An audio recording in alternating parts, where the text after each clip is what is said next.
어제 박원순 전 서울시장의 권력형 성폭력에 대해 뒤늦게 사과를 했습니다. 민주당이 사과의 진정성을 입증하려면 지금이라도 보선 무공천을 선언하고 피해자와 국민에게 속고되어야 할 일입니다.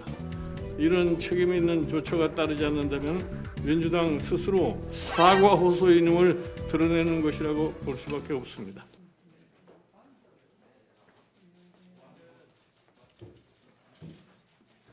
민주당 대표가 어제 박원순 전 서울시장의 권력형 성폭력에 대해 뒤늦게 사과를 했습니다.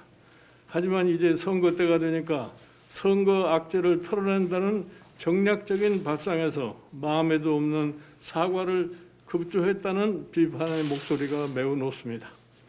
며칠 전 피해자뿐만 아니라 아버지, 어머니, 동생 명의로 각각 현 상황과 민주당을 개탄하는 입장문을 발표한 바가 있습니다.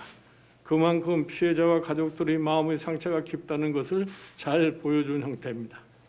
그동안 민주당은 권력형 성폭행을 사죄하기는커녕 당 차원에서 2차 가해를 가하는 등 피해자에게 씻을 수 없는 상처를 주어왔습니다.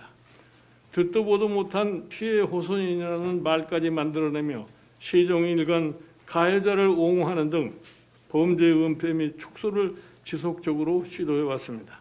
심지어 여성운동가 출신 여당 여성 의원은 가해자에게 수사기밀까지 유출을 했습니다.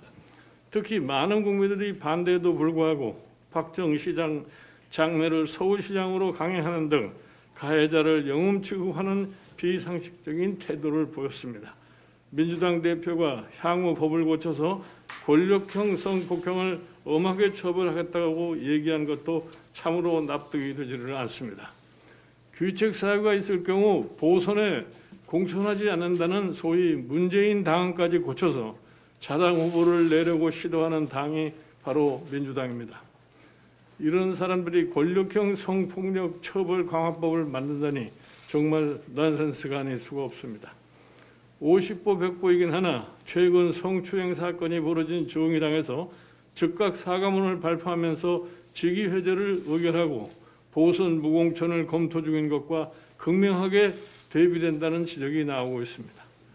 민주당이 사과의 진정성을 입증하려면 지금이라도 보선 무공천을 선언하고 피해자와 국민에게 속고되어야 할 일입니다. 아울러 권력형 성폭력을 휘두른 전직 시장들에 대해 출당, 제명 조치 등 당 차원에서 엄중한 문책이 따라야 할 것입니다.